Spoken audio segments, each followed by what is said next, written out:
Alrighty, guys, and welcome back to the Basketball Fix podcast. Now, in today's episode, we've got another special guest. We've got plenty of these to start the off-season and to warm into NBL 26 as well. And I've got a very special guest, a Perth boy myself, and I've watched this guy on my TV screens for many years now, and it's been cool to meet him at a few NBL games and have a few conversations. But I'm speaking of the one and the only Lachy Reid. Mate, welcome to the Basketball Fix, and thank you for your time. Great to be on, Joshy. Looking forward to the chat, in particular about the mighty Perth Wildcats.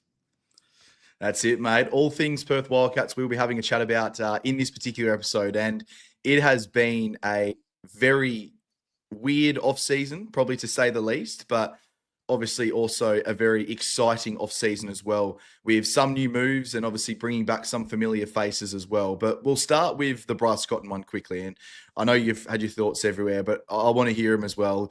It was one of the more shocking moves to not have him coming back in NBL 26. I was filled with sadness, and I want to know what your immediate reactions were to the decision when it all came out that he signed with the Adelaide 36ers as well. Well, the reaction, I'll talk about that in a moment, but we'll go back to when he decided that, I'm going to go and maybe explore my options overseas. My first reaction was, good on you. You know, you've been fantastic for the Perth Wildcats for over 9 seasons. You deserve the chance to make money out of your career and to set yourself up for the future. You've been the ultimate professional. Then he went to Puerto Rico. I'm not sure he probably enjoyed Puerto Rico as much as he maybe liked, and maybe that has a little bit of maybe that's come into his decision-making process in terms of coming back to the NBL. Only he can really answer that. But, yeah, the day I received phone calls and text messages that he was joining the 36ers was a complete shock. If he was going to go to another NBL team, I thought it was going to be maybe Melbourne United, a big team in a big market over there in Melbourne. You can build the brand, and they obviously have the money to sort of compete. But to go to the Adelaide 36ers, traditional rivals of the Perth Wildcats, was mind-blowing. Great story as a journo. I went, wow, this is pretty cool. As a journo, this is a great story. Wildcats legend moving to the 36ers. How good's round one going to be when the two teams compete against each other? As a fan, which I am 50-50, as a fan, I sit there going, this is the end of the world. It's over. You might as well close the door of the Perth Wildcats. The greatest player's gone. But now, time heals all wounds, and, you now look forward to maybe a good future for the Wildcats and a couple of changes and a few new faces. Yeah, definitely, mate. I'm on similar ilk. I said it a couple of weeks ago when we had a bit of a conversation about the Bryce Cotton situation, that I think his time in Puerto Rico summed up his fact that he didn't want to go travel internationally. I just think it was one of those things where I don't think he felt comfortable taking his young child, obviously, and his missus and everything around the world, potentially on a bit of a bandwagon for a couple of seasons, and was happy to set up shop in Australia. And unfortunately, like I mentioned, it isn't for the Perth Wildcats. It is for the Adelaide 36ers. But on the flip side of that, we're just happy to see him back in the NBL, potentially chasing the ghost of Andrew Gaze as well for the greatest of all time title as well, which I'm sure a lot of Wildcats fans have quickly rubbed off the marker, but I don't think I have either, mate. But what did you make of the whole situation? We're not here criticising the club right now, and that's not what I want to do here. But obviously, there was the 3-day decision essentially, and then obviously the Mark Arena comments afterwards as well. I still think he's done a great job, and I think the organisation has as well. But it did shock a lot of people with the 3-day decision essentially that Bryce had. Yeah, look, I think there's a bit of a history there, Josh. I mean, I don't think it was a great marriage in the end, the Perth Wildcats and Bryce Cotton. I think there's a fair bit that went under, there's a fair bit of drama that happened in that last season in particular, and probably even, 18 months before that as well. So I actually don't know whether Bryce probably would have come back to the Perth Wildcats. They would have had to have done a fair bit of work behind the scenes to make him happy again. So that's my first reaction. However, I understand where the Perth Wildcats are coming from. They've got such a crucial piece to their puzzle, their championship puzzle, and they have to replace him somehow. Now, you can't replace Bryce Cotton with just one player. You need to replace him with two, maybe even three players. So whatever money they were spending on him, 900,000, they had to spread the 900,000 plus whatever they've got for Keanu Pinder across 3 or 4 players to make their team rock solid. You know, have a few more players coming off the bench, get a few more star players to be part of their starting lineup. So I understand that. If I was general manager of the Perth Wildcats, I would have said to Bryce the moment he left, saying, mate, you are the number one target. We want you to be a lifetime Wildcat.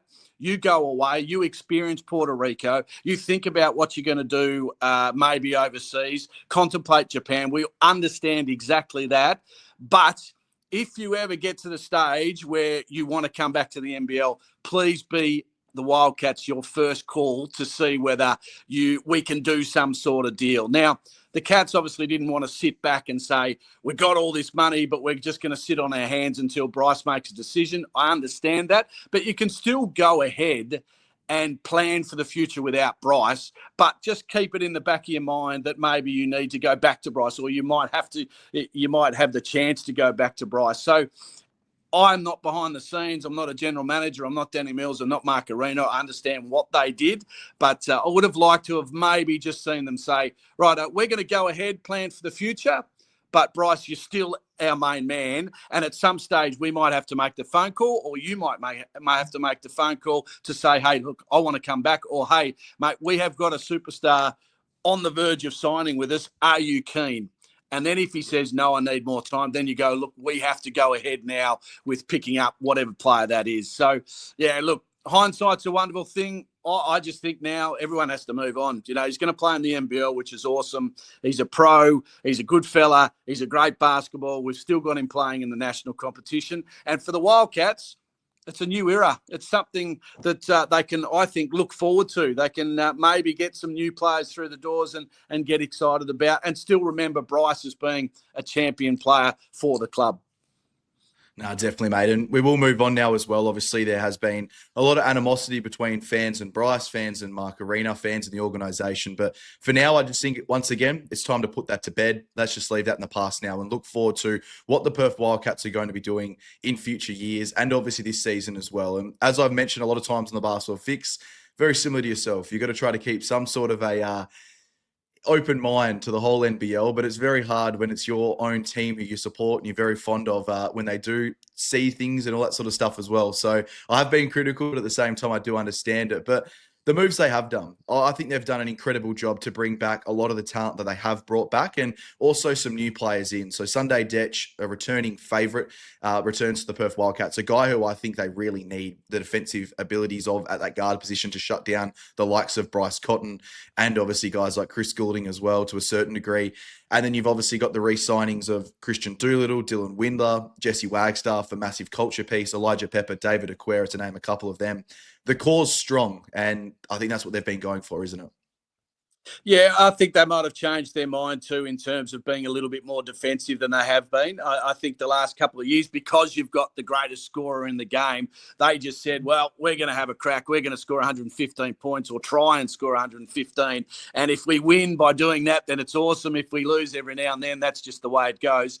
Now that they don't have Bryce, I think now they sit there and go, okay, let's just tighten up. We may not score 115. It might now be 95, but we're going to try and keep teams to 90 and win games like that. Sunday's a great addition. I love it. I think he's the next captain of the club. You know, he's that sort of player. He probably replaces Jesse in a year's time. Doolittle, who knows how good he's going to be without Bryce in the team. Was he great because Bryce was the main man and everyone sort of played off maybe Doolittle, but now it's more his team? And then Windler, I don't think he reached the peak, Dylan Windler. I think he can go to another level, but he just has to stay injury-free. And if he can go to another level, he was the perfect third import, but at this stage, you're probably, in the team that they're building now, he needs to be a 15 and 8 kind of guy every single week. And if he can do that, Doolittle gets his 15 and 10 or a little bit more, and then you get an import point guard who can do a little bit of defending plus also scoring, I think the mix will be okay. But the marquee piece is the crucial piece, how they go about either getting a big man as a marquee or they go and get a point guard as a marquee. That's a real tough decision, and that's where I think I've got my concerns. How do they replace Keanu Pinder, Ben Henshall, and Bryce Cotton? There's three pretty important players. Yeah, definitely. I think this is the $1 million question. And I saw you on NBL Marketplace a couple of months ago, might have been a month ago now, talking about obviously the two marquee names. And they were rumoured and had been rumoured for some time. I speak of Joe Lawala-Chul and Yanni Wetzel. And it did seem like, and you did say this as well in the NBL Marketplace, that Joe Lawala-Chul was the number one option if they could pick out of the two in terms of NBL capabilities. We've seen him at the NBL for a number of seasons. He was an all-NBL first teamer only 4 years ago as well. He's obviously signed in Turkey. So the opportunities for him to come back to Perth are pretty much, unless we see something miraculous, 0% chance. And you'd nearly say he would have been slightly cheaper than Yanni Wetzel just because of Yanni's age and the sort of way he's been playing over in Europe as well. So does Yanni get over the line for the Perth Wildcats, in your opinion, or is they going to be looking elsewhere for some sort of local marquee? Well, yeah, you're right with Joe Lawala-Chul. I think he would have added some spunk value to the Perth Wildcats. You lose Bryce Cotton, you replace not the same type of player, but he brings a bit of the spunk back to the club. Supposedly happy over there overseas, getting paid really good money. Wetzel's another option. I haven't done as much study on Wetzel as probably JLA, only just because I saw JLA recently in the NBL. Wetzel's been a wave, and he was young when he was playing here. So, do they spend up big? They're going to have to overpay if they're going to go for Yanni Wetzel, because I think he's demanding some pretty massive money. Would be a good pickup. It would fit the team. Then you can go and get an import point guard, and I think then your squad is pretty rock solid. But if they can't get a Yanni, then I've had a good look across, the Aussies that are playing in Europe. It's going to be hard to pick up not only a big man, but also a point guard or a guard. So, I think they keep on going full on at Wetzel, but I'm not sure where they sit at the moment. I'm told both of them are out of the price range, which is, disappointing, but maybe, just maybe, if things get a little desperate, they just pay that little bit extra to try and get him over the line. So it's a real watch and see with that one. Yeah, it definitely is. And probably the other name as well. He was linked to the club quite broadly a couple of seasons ago, and it's Will McDowell-White, obviously a local point guard potentially. I don't see him returning to the club. I've had previous conversations with him as well. He seems to be wanting to have one more season as well in the past, but he's probably the only other guy who you can look at and you go, okay, local marquee, potentially the future of your club, and you can build around for a number of seasons. But I just think they're in a little bit of a rock and a hard place right now, where everyone's been saying this for a number of weeks now. If you don't secure the marquee talent, and I wonder if they just thought they were going to get Matthew Dellavedova at the start of the free agency period, potentially as that marquee point guard, and going out and getting an import center potentially. There's so much to play out with the club, and all reports are, everything I've been fed back from the club, it's just patience. Patience is the biggest virtue right now, and they just want to have their time to be able to figure out what they want to do and who they're going to bring in. And it's definitely going to be an interesting sort of period for the club here for sure. But I want to go back quickly onto Kristian Doolittle. You spoke about it, and I think you were bang on with obviously the Sunday Detch, maybe next captain of the club. But I've sort of said since Kristian joined the club that he's got the next leadership and the next captain role from an import perspective as well. I know it's a bit harder having an import as a captain, but he's locked away now for 3 seasons. Do you see him? I know Danny Mills sort of spoke about it when they re-signed him for 3 seasons, saying that he's probably going to be a top 5 player in the competition. Are you as bullish on him as that, coming into NBL 26?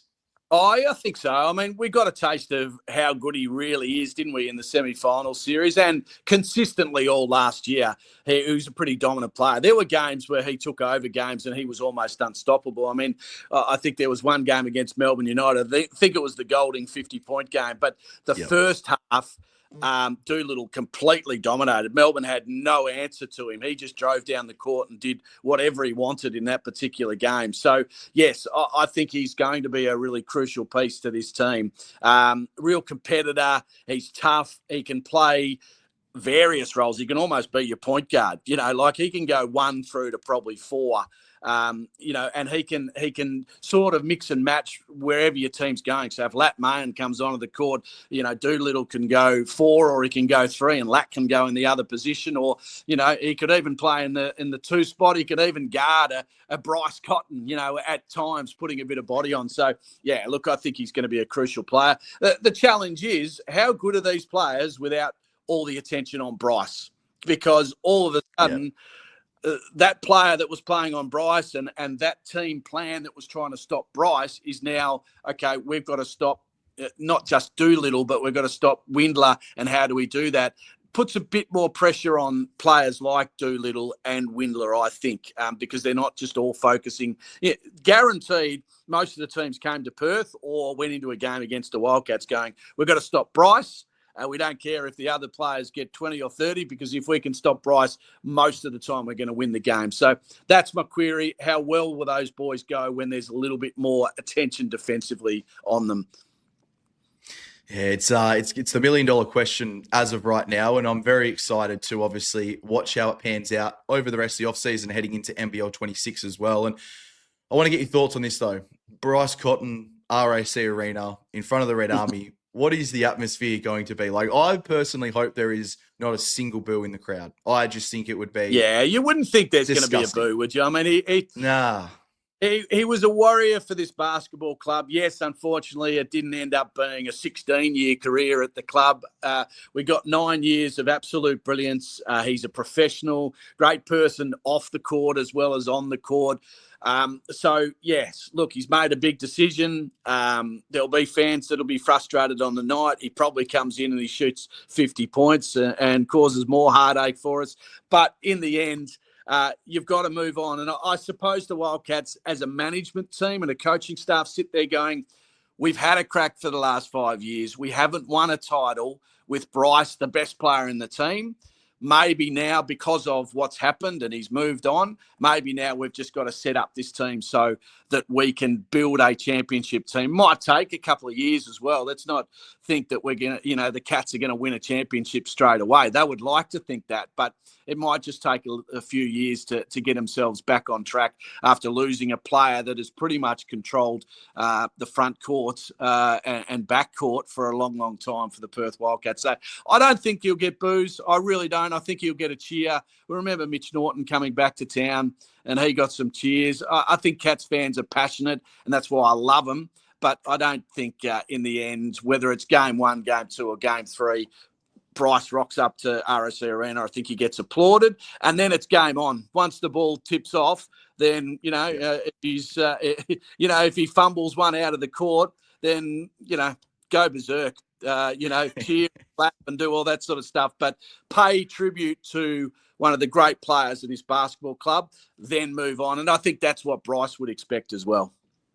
Yeah, definitely, mate. Now, I want to get your quick thoughts on these. And again, we can keep it as speculation or whatever the case is. But it seems like there's a number of players who still haven't signed, but we still haven't heard where they're going to end up coming into NBL 26. I think fans at home are unsure of if these players are going to return to the club. So just a simple yes or no for these, if you can. Ty Webster, does he return to the Perth Wildcats?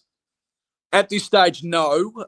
He hasn't been offered a contract. So at this stage, no. But if this Marquee player doesn't come through and they have to change tact and maybe, and I know this is not a one-word answer, but there's a reason for it. If the Marquee big doesn't come through, then the option is to go back to Ty and say, you're running the point and we'll go and get a import big and pay some pretty good money and try and get a legit import big.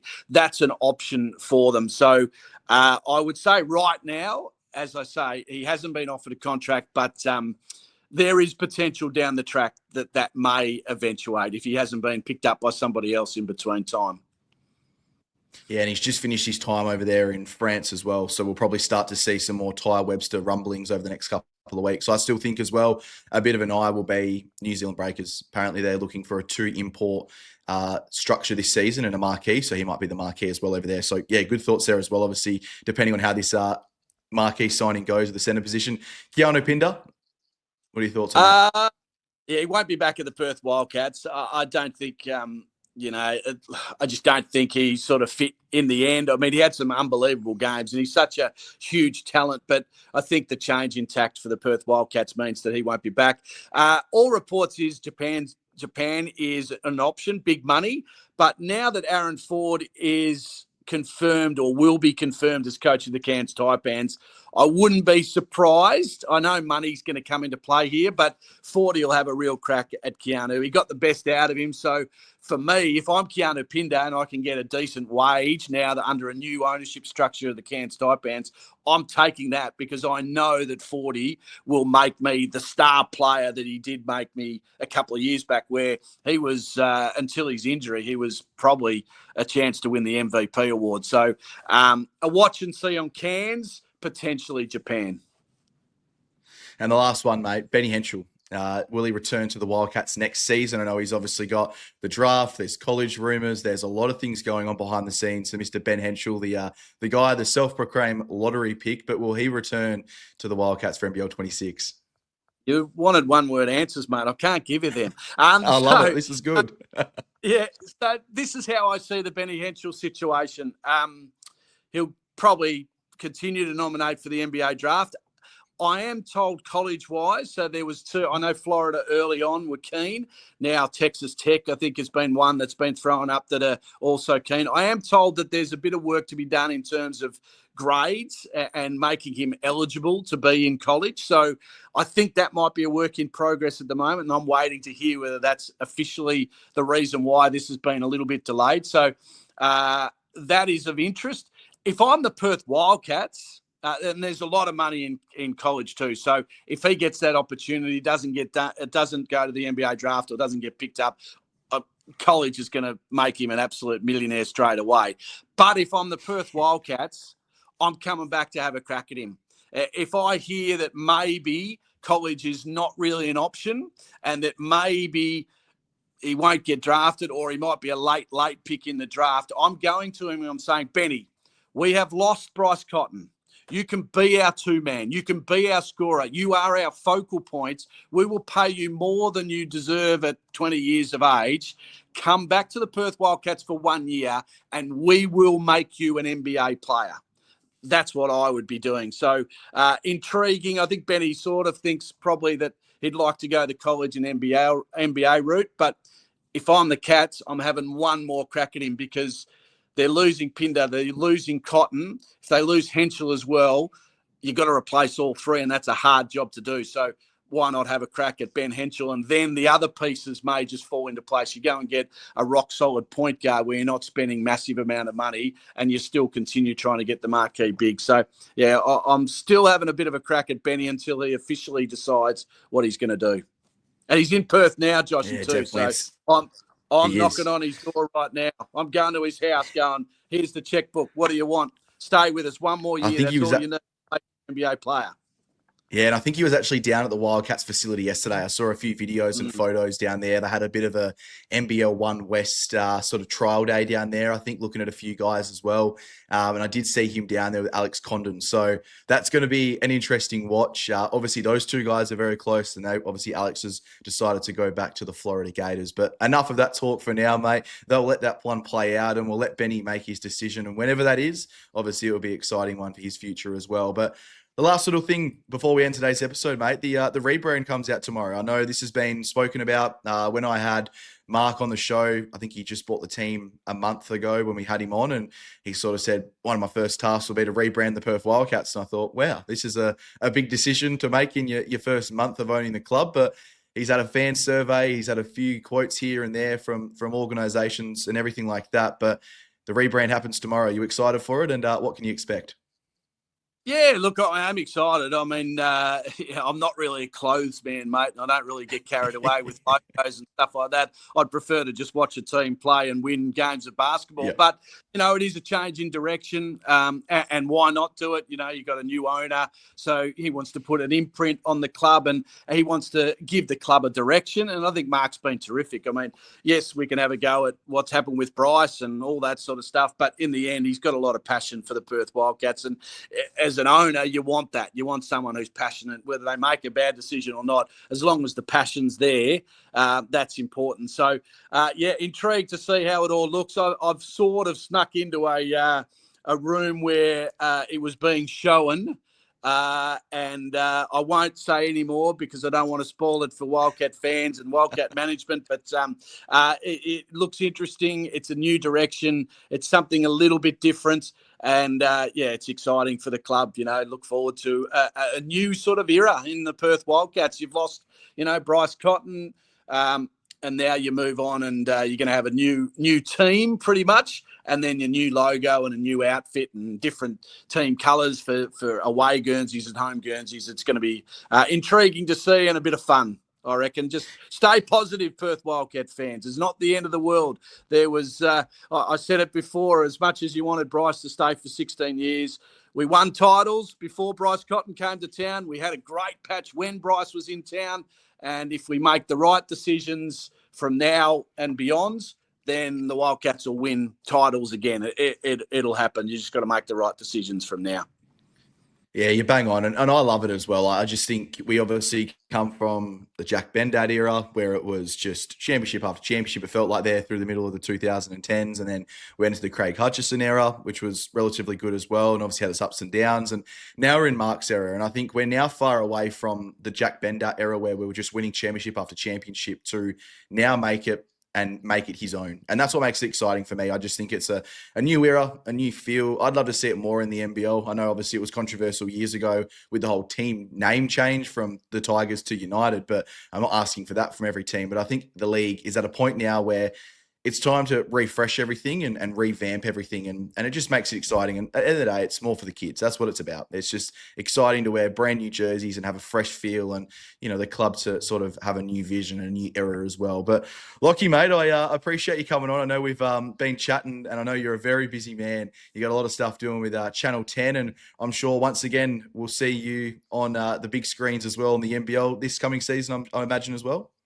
I hope so, mate. We'll see. But, looking forward to another great season. It's going to be good. It's great. For me, like, I cover it as a journo. I got a little bit of, I can be a fan of the Perth Wildcats, but I also appreciate all the other great teams and great players around the competition. It's an awesome competition. The NBL run it really well, and it's getting bigger and bigger. And we've just got so many great players in the comp to watch. Even the old fella in Golding, he's just putting on a show each and every week. And then you go to the young Kendrick Davis who comes in. So much to look forward to. And Sydney look good. Melbourne are always going to be good. Adelaide, the Hollywood team, they are the I'm going to call them the Great Russian Circus. So could be the Great Russian Circus, or they could be the crappy old circus out the backyard, down the road, because they could be world beaters, or it could all implode, and that's going to be intriguing to see throughout next season. Good on them for chasing all those big names and creating headlines over the off-season, and hopefully they can put it together and end their title drought, which is, 20-odd years now. So it's going to be a fantastic season, mate. Looking forward to it.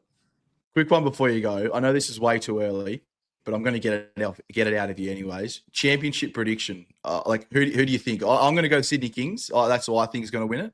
I think they've got a solid enough core, but your pick for the championship, who are you going with?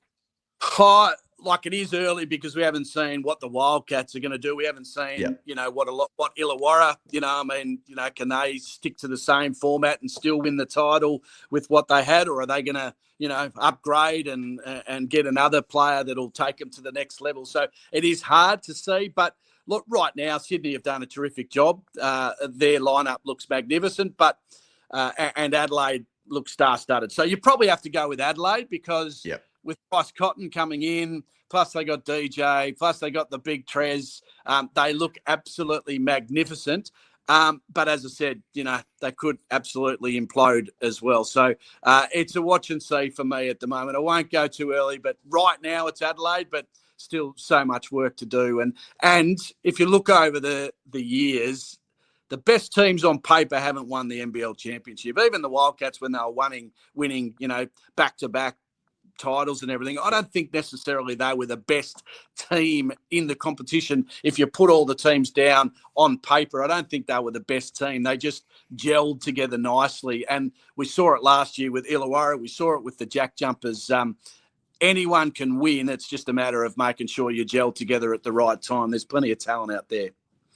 Yeah, it definitely is. Like, I know this NBL season is going to be a genuinely incredible one. I'm looking forward to hearing your coverage. I'm looking forward to covering it ourselves. I'm looking forward to hopefully having you back on the show later on in the season as well, mate. But I really appreciate your time. I know you're a very, very busy man, and I look forward to obviously seeing what is ahead for yourself as well, mate. But until next time, thank you for jumping on the Basketball Fix, and we'll catch up very soon. Good on you, mate. Thanks, mate.